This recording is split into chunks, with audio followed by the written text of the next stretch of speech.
오늘 말씀은 사도 바울이 아들된 디모데가 에베소 교회를 치리할 때 다루어야 할 여러 다양한 성도들을 어떻게 대해야 될지를 가르치는 말씀입니다. 오늘 말씀을 보시면 바울은 그야말로 다양한 부류의 사람들에 대해서 말합니다. 1절 말씀을 보면 늙은이와 젊은 남자에 대해서, 2절 말씀을 보면 늙은 여자와 젊은 여자에 대해서, 3절 말씀에는 과부에 대해서, 11절 말씀에는 젊은 과부에 대해서, 16절에는 과부 친척이 있는 믿는 여자에 대해서, 17절에는 장로들에 대해서 이렇게 해야 된다라고 가르치고 있습니다. 그런데 이렇게 여러 다양한 세대가 있다 보니 얼마나 다양한 일들이 일어나겠습니까? 출산으로부터 양육과 사춘기, 자녀, 결혼, 갱년기, 우울증 등 여러 가지 일들이 우리들의 삶 속에 일어나지 않겠습니까? 여러분 생각해 보십시오. 이 일들 하나하나가 참 중요한 일들입니다. 오늘날에는 이런 일들 하나하나에 다 전문가가 있을 정도예요. 그리고 우리는 그런 전문가들의 지식과 경험을 유튜브를 통해서 쉽게 접할 수 있죠. 꼭 어디 찾아가서 비싼 돈을 주고 상담을 받지 않아도 이제 어지간한 진짜 전문적인 지식이라고 할 수 있는 것들까지도 우리는 쉽게 접할 수 있는 시대를 살아가고 있습니다.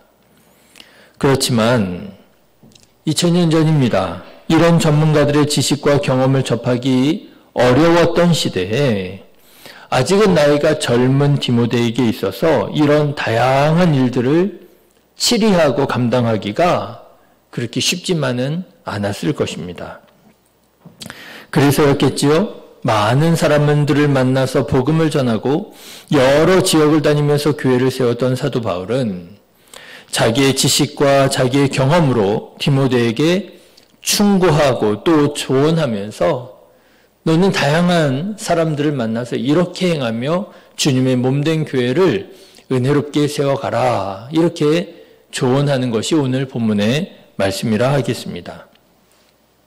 그렇다면 이렇게 다양한 사람들에 대한 바울의 조언, 바울의 노하우는 무엇이었을까요? 저는 오늘 말씀을 준비하면서 바울의 조언에는 한 가지 공통점이 있음을 발견하게 되었습니다. 그 공통점은 바로 그 다양한 사람들을 가족처럼 여겨라 라고 하는 거예요.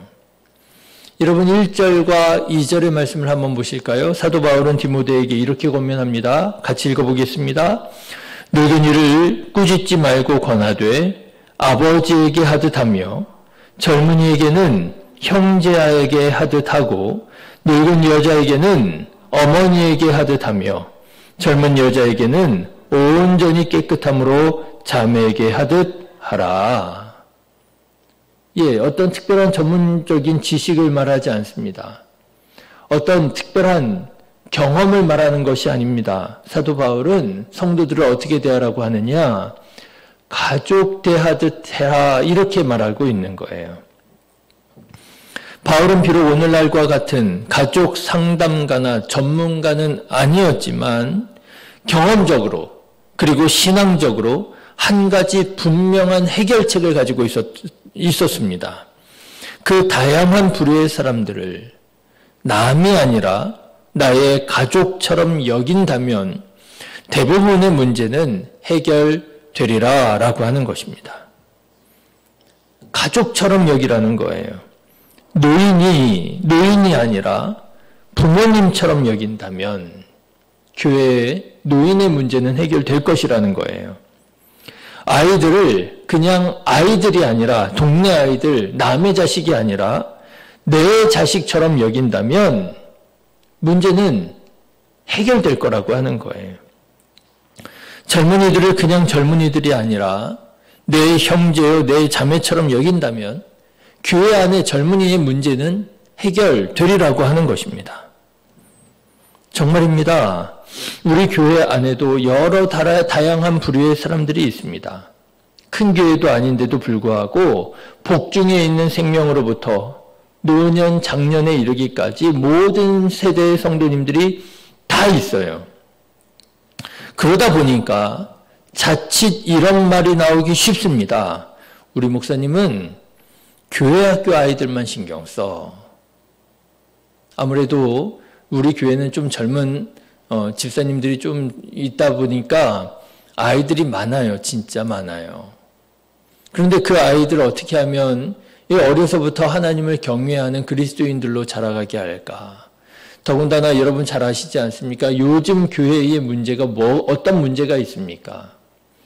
이제 이 아이들이요, 교회, 초등학교 때는 그래도 조금 나오다가 중학교, 고등학교 때 다 떨어져 나갑니다. 청년까지 남아나는 아이들이 거의 없어요. 이게 얼마나 큰 문제입니까? 제가 참 놀라고 충격받은 것이요. 요즘에 초등학교 아이들 이제 전도해서 우리 교회 오잖아요. 물어봅니다. 너 전에 교회 다녀본 적 있니? 이렇게 물어봐요. 그러면 제가 전도사 하거나 그랬을 때까지만 하더라도 다 경험이 있었어요. 네, 저 언제 뭐 다녀봤어요? 어디 교회 다녀봤어요? 교회 안 다녀본 아이들 찾기가 어려웠어요. 그야말로 우스갯소리로 교회 진짜 처음 나와봤다고 하는 아이들은요, 천연기념물이었어요. 그런데 여러분, 그거 아십니까? 요즘에는요, 초등학교 아이들 교회 처음 오잖아요. 너 교회 다녀본 적 있니? 그러면은요, 10중 8구가 아니요, 지금 처음 와본 거예요. 그래요. 교회 다니는 아이들 찾아보기가 어렵습니다. 그런데 그렇게 힘들게 어렵게 전도를 해서 왔을 때예요. 이 아이들이 교회에 정착하지 못하고 떨어져 나가잖아요. 얼마나 가슴이 아픈지 몰라요. 중학교 올라가면 우수수 떨어져 나가고요. 고등학교 청년부 올라가면 우수수 떨어져 나가고요. 애들이 너무너무 바빠요. 그래서 그 아이들을 신경 쓰잖아요. 뭐 이제 기타도 가르쳐주고 무슨 행사가 있을 때 아이들 앞에 세워가지고 뭐 발표하게 하고 여행 가고 수련회 가고 교회학교 교사들 뭐 열심히 하잖아요. 그런데 교회에서 턱하니 들리는 소리가 우리 목사님은 애들한테만 신경 써.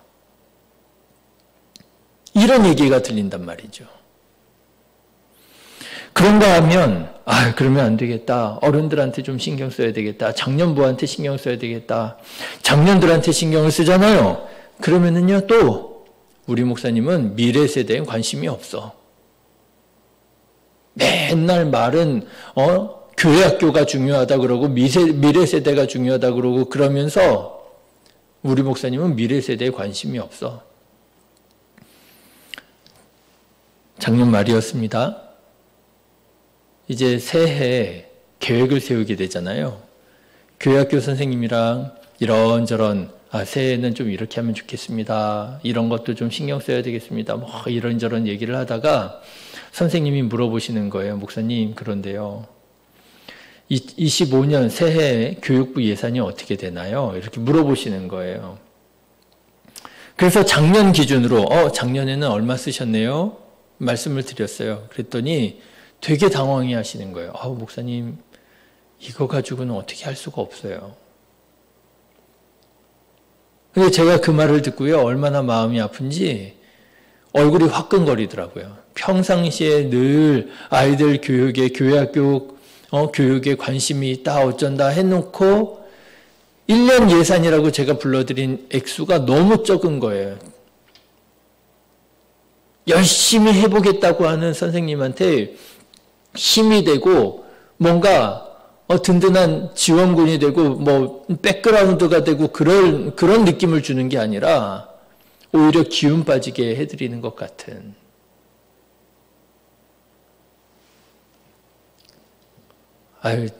선생님, 집사님, 그래도 한번 힘내서 해보세요. 또 하다가 보면 또 교회 예산으로 또 지원하고 하지 않겠어요? 그래 넘겼습니다. 지난주에 개근상, 정근상을 주었더라고요. 2024년 하반기 6개월 동안 빠지지 않고 교회 나온 아이들 상을 줬어요. 저에게도 상장을 좀 만들어 달라고 해서 제가 상장을 만들어서 줬는데요. 상이요.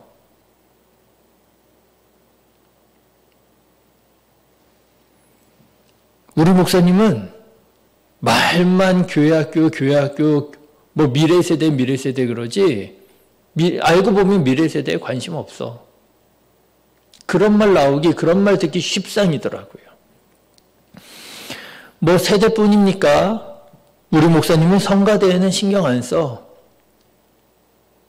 우리 목사님은 찬양팀에는 신경 안 써. 우리 목사님은 주방에는 신경 안 써. 우리 목사님은 교회 관리에는 신경 안 써. 우리 목사님은 전도에는 신경 안 써. 우리 목사님은 뭐 기도에는 신경 안 써. 여러분, 교회에 얼마나 다양한 사람들이 있습니까? 그 다양한 사람들이 얼마나 많은 또 관심사들을 가지고 있습니까? 그런데 그 관심사들 다 신경 쓸 수가 없잖아요. 실제로 한국 교회 안에 이렇게 서로 우리 사역, 우리 세대에 관심을 가져야 된다고 주장하다가 교회 안에 문제가 일어난 일들이 얼마나 많은지 몰라요. 교회학교 교사가 없어서 난리예요. 그래서 교회학교 교사 좀 하라고 막 권면을 하다 보면 청년들이 우르르 몰려가게 되어 있습니다. 교회학교 아이들이요, 청년들을 좋아하거든요. 그럼 청년들이 우르르 가가지고 교회학교 교사하잖아요. 그러면 청년부 담당 목사는 또 싫어합니다. 왜요? 청년들이 또 열심히 모여야 청년부가 부흥하잖아요. 그런데 모여야 될 청년부들이 교회학교 교사로 우르르 몰려가면 이 청년부가 부흥 안 되니까 청년부 담당 목사는 또 교회학교 교사 못하게 하려고요. 또 왜 이런 일이 일어나겠습니까? 그 사람을 남이라고 여기기 때문에 그런 거 아니겠어요? 그 사역을 내 사역이 아니라 남의 사역이라고 생각하니까 그러는 거 아니겠어요? 어른들, 그냥 어른이라고 생각하니까 그런 일이 일어나지 않겠습니까? 어른들이 그냥 어른이 아니라 내 부모님이라고 생각한다면, 아이들이 그냥 아이들이 아니라 내 자녀라고 생각한다면 그런 생각을 할 수가 없지요. 우리 목사님은 교회 학교는 신경 안 써. 우리 목사님은 장년부한테는 신경 안 써. 성도들이 성도들을 남으로 여기니까 자꾸만 비교하고 자꾸만 경쟁하고 자꾸만 갈등하게 되더라고 하는 거예요. 여러분, 성도들을 남이 아니라 가족이라고 생각해 보십시오. 그 아이들이 내 자녀라고 생각해 보십시오. 서운하겠습니까? 그 어른들이 내 부모라고 생각해 보십시오. 서운하겠습니까? 목사가 어른들을 신경을 쓰면, 목사님이 우리 부모님 신경 써주시니까 참 감사하다 할 것이고, 목사가 교회학교 아이들을 신경을 쓰면 목사님이 우리 자녀들을 신경을 써주시니까 참 고맙다 할 것이고, 목사가 성가대 찬양팀, 식사팀 신경 쓰면 목사님이 우리 형제, 우리 자매들을 신경 써주시니 참 고맙다 하지 않겠습니까?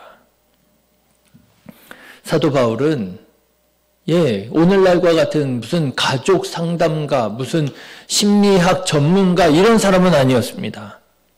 그렇지만 사도 바울은 신앙 안에서, 믿음 안에서 분명한 해결책이 있었습니다. 가족처럼 여겨봐라. 가족처럼 여겨봐라. 그를 정말 너의 믿음의 가족처럼 여겨봐라. 그렇다면 우리 안에 있는 대부분의 문제는 해결될 것이다. 우리가 늘 말로는 형제요 자매요 믿음 안에서 한 가족이요 하나님을 한 아버지라고 믿는, 고백하는 우리는 믿음 안에서 형제 자매라고 얘기하지만 실제로는 형제로 자매로 가족으로 여기지 않다 보니 그런 일이 일어나는 것 아니겠느냐. 사랑하는 성도 여러분, 다른 성도들이 남이 아니라 가족 되시기를 주님의 이름으로 축원합니다. 그는 나의 가족입니다. 그는 나의 형제요. 그는 나의 자매입니다. 그의 아픔이 어떻게 남의 아픔이 되겠습니까? 그의 아픔을 볼 때 나의 마음도 아프고 그를 위해서 기도하게 되고 그의 연약함을 볼 때 어떻게 내가 다른 데 가서 수근수근 할 수 있겠습니까? 그를 위해서 중보하고 그의 연약함과 아픔을 덮어주고 위로하고 그러겠지요. 예수님께서도 믿는 자들을 향하여 이렇게 말씀하셨습니다. 마가복음 3장에 보면 대답하시되 누가 내 어머니이며 동생들이냐 하시고 둘러 앉은 자들을 보시며 이르시되 내 어머니와 내 동생들을 보라. 누구든지 하나님의 뜻대로 행하는 자가 내 형제요 자매요 어머니니라. 이렇게 서로를 믿음 안에서 가족으로 받아들이셔서 서로의 연약함을 보듬어주고 지지해주는 우리 성도님들 되시기를 주님의 이름으로 축원합니다. 그럴 때 우리가 신앙생활할 때 기쁨이 넘치고요. 감사가 넘치고요. 그럴 때 은혜가 되는 것이지요. 여러분 주일을 보내고 우리가 이제 주중에 모이는 첫 번째 새벽 예배가 아닙니까? 오늘 벌써 화요일이에요? 그러면 여러분 지난 주일에 보지 못한 우리 성도님들 생각나시거든 한번 전화도 해보시고 어떻게 지난 주일에 못 봐서 전화했어? 무슨 일이 있어? 그게 무엇입니까? 관심이잖아요. 사랑이지 않습니까? 그렇게 서로를 자녀와 같이 서로를 또 부모와 같이 형제 자매와 같이 그렇게 여기는 따뜻한 우리 신의 교회 이루어 갈 수 있기를 간절히 기도합니다. 기도하겠습니다.